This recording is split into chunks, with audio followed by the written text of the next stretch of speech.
শ্রেণীর অনলাইন জীববিজ্ঞান ক্লাসে তোমাদের সবাইকে শুভেচ্ছা। আমি জেবানু, সিনিয়র শিক্ষক, Srishti central school and college, Rajshahi.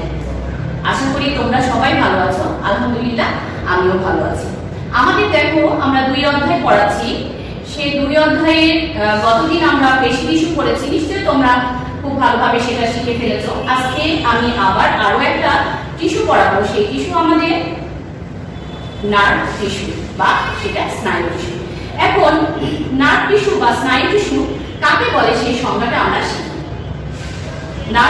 স্নায়ু টিস্যু হচ্ছে যে টিস্যু দেহের সব ধরনের বা সকল ধরনের সংবেদন ও উদ্দীপনা গ্রহণ করে এবং তা পরিবহনের মাধ্যমে এটা মনে রাখতে হবে, সংবেদন অনুযায়ী বা উদ্দীপনা অনুযায়ী এর কি করবে, উপযুক্ত প্রতিবেদন দিবে। তুমি যে উদ্দীপনা দিয়েছে সে অনুযায়ী উপযুক্ত প্রতিবেদন দেওয়াটাই হচ্ছে, প্রতিবেদন দেয়াকে আমরা বলি স্নায়ু টিস্যু। এখন এই যে স্নায়ু টিস্যু বা স্নায়ু কলা বা নার্ভ টিস্যু, এগুলো কিন্তু অসংখ্য স্নায়ু কোষ নিয়ে গঠিত। আমরা জানি যে টিস্যু গঠিত হয় কার সমন্বয়ে, কোষের সমন্বয়ে, তাই না? কোষ, জীবদেহের গঠন ও কাজের একক হচ্ছে কোষ। অনেকগুলো কোষ মিলে টিস্যু, অনেকগুলো টিস্যু মিলে অঙ্গ, অনেকগুলো অঙ্গ মিলে তন্তু। এই যে ধারাবাহিকতা, তাহলে টিস্যু গঠন হয়েছে কোষ নিয়ে। এই যে স্নায়ু টিস্যু হয়েছে স্নায়ু কোষ নিয়ে। এই স্নায়ু কোষগুলোকে আমরা কি বলি, নিউরন বলে থাকি। স্নায়ু কোষগুলোকে আমরা নিউরন বলে থাকি। এখন আমরা নিউরন কি এটা সম্পর্কে জানবো।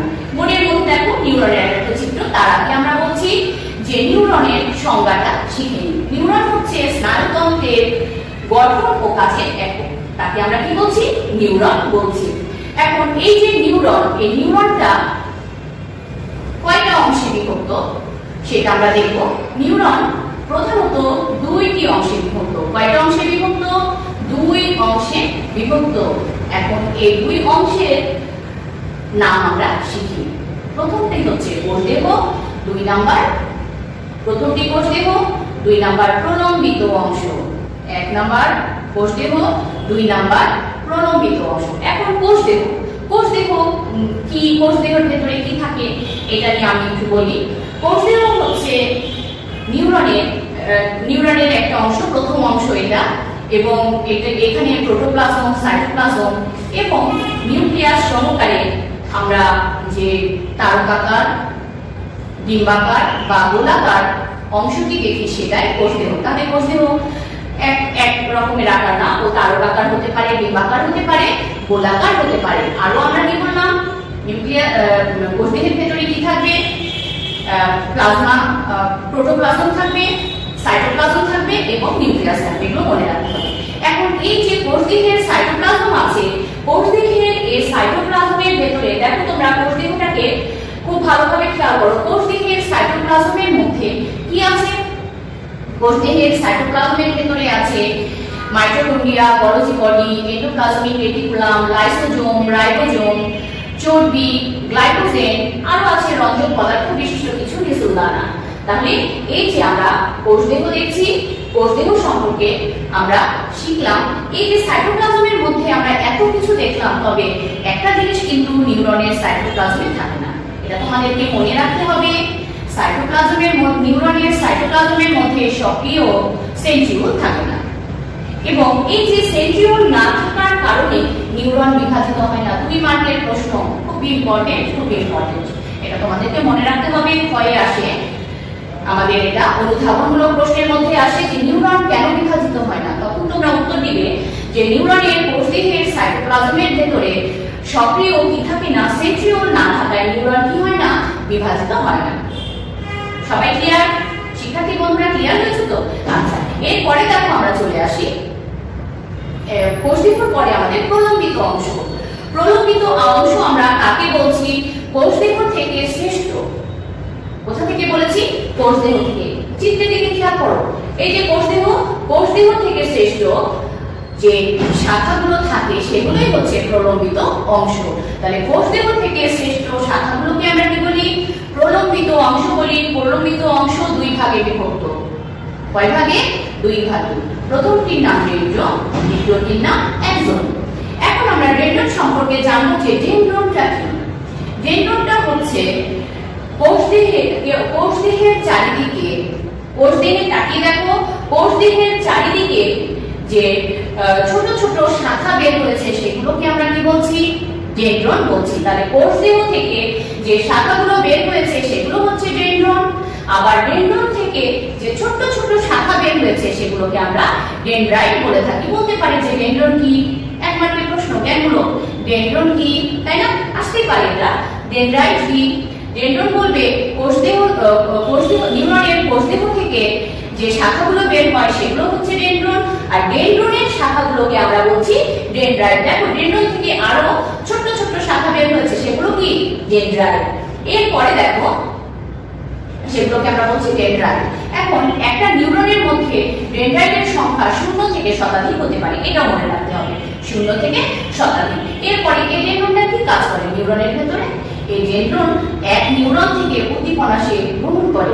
একটা নিউরন আছে, অন্য একটা নিউরন থেকে এই ডেনড্রাইটগুলো কি করছে? উদ্দীপনাগুলোকে সংগ্রহ করে কোষ দেহের দিকে নিয়ে আসে। কোথায় নিয়ে আসছে?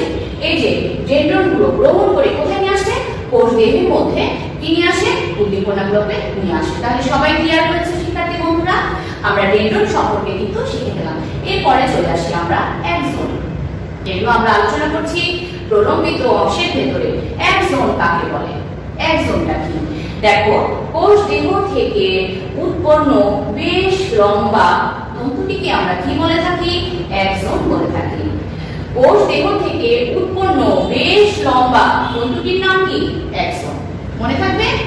এখন এই যে একজন, এই একজনকে দেখো, একজনের একটি আবরণ আছে, একজনের চারিদিকে একটা আবরণ আছে। এই আবরণীকে আমরা বলি নিউরোলেমা, বা একজনকে একটি আবরণ আবৃত করে রাখে, তার নাম হচ্ছে নিউরোলেমা বা নিউরোলেমা। একজনের চারিদিকে পাতলা আবরণীকে আমরা নিউরোলেমা বলে থাকি, নিউরোলেমা। এরপরে দেখো অ্যাক্সন এবং নিউরোলেমার মাঝে, অ্যাক্সন এবং নিউরোলেমার মধ্যবর্তী স্থানে আমরা কি দেখতে পাচ্ছি? স্নেহ পদার্থের একটা অঞ্চল বা স্তর দেখছি। কোথায় বললাম? মনে রাখতে হবে, অ্যাক্সন এবং নিউরোলেমার মাঝে স্নেহ পদার্থের একটা অঞ্চল, এই অঞ্চলকে আমরা বলি মায়োলিনের আবরণ বা মায়োলিন শীট। এরপরে দেখো এর মায়োলিন শীট। এরপরে আমরা দেখছি যে এই যে আমরা নিউরোলেমাটা দেখলাম, এই নিউরোলেমা কিন্তু অবিচ্ছিন্ন নয়। এই নিউরোলেমা অবিচ্ছিন্ন নয়। এই নিউরোলেমা আমরা দেখছি কিছু দূর গিয়ে গিয়ে দেখো একটা ভাগ হয়ে গেছে, তাই না? কিছু দূর গিয়ে গিয়ে এটা কি হয়েছে? ভাগ হয়ে গেছে। নির্দিষ্ট একটা দূরত্ব পর পর ও কি হয়ে গেছে? নিউরোলেমাটা একজনের প্রত্যক্ষ সংস্পর্শে চলে এসেছে, একদম ও ছুঁয়ে গেছে। তাকে একজনকে স্পর্শ করেছে, ছুঁয়ে গেছে। এই যে দেখো যে ভাগ হওয়া বা ভাঁজ হওয়া বা একজনকে ছুঁয়ে যাওয়া অংশগুলোকে আমরা র্যানভিয়ারের পর্ব বলে থাকি। সেগুলোর নাম কি? র্যানভিয়ারের পর্ব বা নোড অফ র্যানভিয়ার। মনে থাকবে? বলতে পারি যে র্যানভিয়ারের পর্ব কি, মায়োলিনের আবরণ কি, এক্সোলেমা কি, নিউরোলেমা কি। এরপরে দেখো যে একজনের মূল অক্ষকে একটা আবরণ আবৃত করে রাখে। একজনের মূল অক্ষকে একটি আবরণী আবৃত করে থাকে, সেই আবরণীকে আমরা বলি এক্সোলেমা। তাহলে শিক্ষার্থী বন্ধুরা, আমরা কিন্তু নিউরনের গঠনে একবারে শেষ পর্যায়ে চলে এসেছি। এই নিউরনের মধ্যে আমাদের কি কি থাকে আমি আবার একটু বলি। নিউরনের প্রধানত দুইটা অংশ।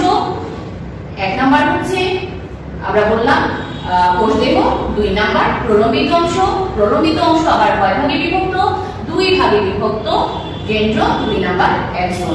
এখন ডেনড্রনের শেষ দিকে একটা টার্মিনাল অংশ থাকে, সেখানে গিয়ে আমরা দেখছি, তোমাদের দেখবে যে একটা সিন্যাপস বা স্নায়ু সন্ধি কাকে বলে। খুবই ইম্পর্টেন্ট প্রশ্ন, 2 মার্কে দেয় যে সিন্যাপস বা স্নায়ু সন্ধি কি। বলবে পর পর 2টা নিউরনে কি কি আছে? পর পর 2টা নিউরন আছে। এই নিউরনের প্রথমটির অ্যাক্সন, দ্বিতীয়টির ডেনড্রন। মনে থাকবে, প্রথমটির অ্যাক্সন এবং দ্বিতীয়টির ডেনড্রনের সাথে যে একটা স্নায়ু সন্ধি বা সংযুক্তি, তাকে আমরা সিন্যাপস বলে থাকি। 2টা তাহলে প্রথমটির একজনের সাথে দ্বিতীয়টির ডেনড্রাইটের মধ্যে যে একটা সংযুক্তি তাকে আমরা বলি স্নায়ুসন্ধি। খুব ইম্পর্টেন্ট প্রশ্ন, সিন্যাপস বলতে কি বোঝো? তাহলে আজকে নিশ্চয়ই শিক্ষার্থী বন্ধুরা তোমরা সবাই হচ্ছে যে স্নায়ু টিস্যু সম্পর্কে ভালোভাবে অবগত হয়েছো। এখান থেকে তোমাদের আমি হোমওয়ার্ক দিব। হোমওয়ার্কের মধ্যে থাকবে যে হোমওয়ার্কে আমাদের কি থাকবে, যে চিত্র সহ স্নায়ু টিস্যু বর্ণনা।